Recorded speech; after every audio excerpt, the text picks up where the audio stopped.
Assalamu alaikum. Welcome to our YouTube channel Knowledge Done by SP. I hope you all are doing good. So today I am going to talk about sneezing. So ये छींक मारने के process को कहते हैं। ये हम लोग की बॉडी का एक मैकेनिज्म होता है जो कि हम लोग के नोज़ को क्लियर करने के लिए हम लोग यूज़ करते हैं।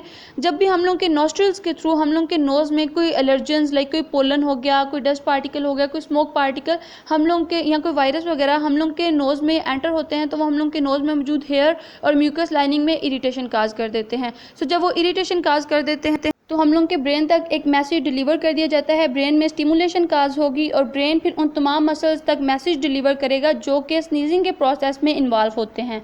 फिर वो सारे के सारे मसल्स मिलके काम करेंगे और एक अमेजिंगली कम्प्लेक्स प्रोसेस क्रिएट कर देंगे और इस प्रोसेस को हम स्नीजिंग का प्रोसेस कहते हैं और इसके नतीजे में फिर हमें छींक आएगी। सो अब क्या होता है कि जब हम लोग को छींक आती है सो हम लोग की आंखें ऑटोमेटिकली बंद हो जाती हैं और ये एक किस्म का रिफ्लेक्स एक्शन होता है क्योंकि बहुत ज़्यादा प्रेशर के साथ छींक आ रही होती है। और सेकेंडली क्या होता है कि our tongue pushing against the roof of our mouth के ऊपर की तरफ उठ जाती है। और थर्डली क्या होता है कि हम लोग के एब्डोमेन के मसल्स और चेस्ट के मसल्स इसमें इन्वॉल्व होते हैं। सो ये सारे मसल्स जब मिलकर काम करेंगे तो हम लोग को छींक आएगी। अब क्या होता है कि हम लोग की चेस्ट में मौजूद एयर बहुत ही ज़्यादा प्रेशर के साथ हम लोग की बॉडी से बाहर रिलीज आउट हो रही होती है। सो इस एयर के साथ साथ हम लोग के कुछ लाइवा और म्यूकस वगैरह यानी वाटर भी मिक्स हो जाता है और वो एलर्जन और वो वायरस वगैरह भी मिक्स हुए होते हैं। सो ये सारे का सारा मिक्सचर जब हम लोग की बॉडी से बाहर रिलीज आउट होगा तो ये तकरीबन 10 मिनट के लिए हवा में रहेगा। सो चूंकि इसमें वायरस वगैरह भी मौजूद है सो ये बाकी लोगों को भी नुकसान पहुंचा सकते हैं।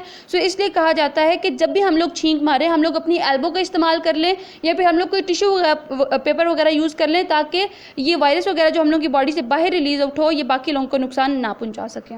सो अब इधर क्वेश्चन आता है कि why do we sneeze when we have flu. So normal circumstances में तो हम लोग को स्नीजिंग तब हो रही होती है जब कोई एलर्जन वगैरह हम लोग के नोज में एंटर हो चुका होता है और हम लोगों ने उससे निजात हासिल करनी होती है। लेकिन फ्लू के केस में कोल्ड वायरस की वजह से फ्लू हो रहा होता है। सो कोल्ड वायरस जब हम लोग के रिस्पायरेटरी ट्रैक हम लोग के लंग्स वगैरह में पहुंच जाता है सो रनी नोज़ वगैरह वाली कंडीशन बिल्कुल नॉर्मल होती है कि हम लोग के नोज़ से म्यूकस वगैरह बहना शुरू कर देता है और इसी म्यूकस की वजह से नोज़ में इरिटेशन काज होगी और दोबारा से वो सारा प्रोसेस रिपीट होगा और हम लोग को स्नीजिंग होगी। सो अब की बार जो स्नीजिंग हो रही है वो इस रनी नोज़ से निजात हासिल करने के लिए हो रही है। ये जो म्यूकस इरिटेशन काज कर रहा है इसकी वजह से हो रही है। सो पहले स्नीजिंग हम लोगों को एलर्जन से निजात हासिल करने के लिए हो रही थी लेकिन फ्लू में हम लोग को स्नीजिंग उस म्यूकस से निजात हासिल करने के लिए हो रही होती है। सो अब छींक को रोकना बिल्कुल भी नहीं चाहिए क्योंकि छींक के थ्रू हम लोग को वायरस और एलर्जेंस वगैरह से निजात मिल रही होती है, वो हम लोग की बॉडी से बाहर निकल रहे होते हैं। इसीलिए मुस्लिम छींक के बाद अल्हम्दुलिल्लाह बोलते हैं और बाकी लोग ब्लेस यू बोलते हैं।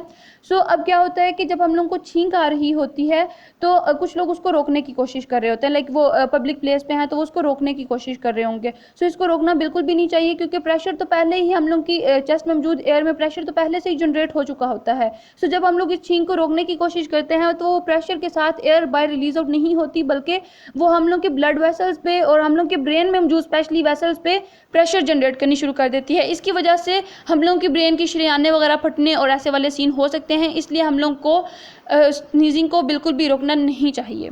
सो अब इधर एक क्वेश्चन आता है कि why do we sneeze multiple times. So कुछ लोग ऐसे होते हैं कि उनकी स्नीज इतनी पावरफुल होती है कि एक ही टाइम में वो सारे एलर्जन से निजात हासिल कर लेते हैं और कुछ लोगों को मल्टीपल टाइम्स स्नीज करनी पड़ता है ताकि वो कम्प्लीटली एलर्जन को अपनी बॉडी से बाहर निकाल सकें।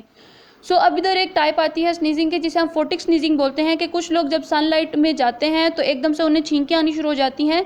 सो ये तकरीबन 18 to 35% पॉपुलेशन में ये मसला होता है कि जब भी वो सनलाइट में जाते हैं उन्हें सनलाइट से एलर्जी होती है और उनमें स्नीजिंग होनी शुरू हो जाती है। सो कहा जाता है कि सम हो इनहेरिटेड होती है। So this was all about today's video. If you face any difficulty feel free to ask in comment section. Do like, comment, share and subscribe our channel. Thanks for watching. अल्लाह हाफिज़।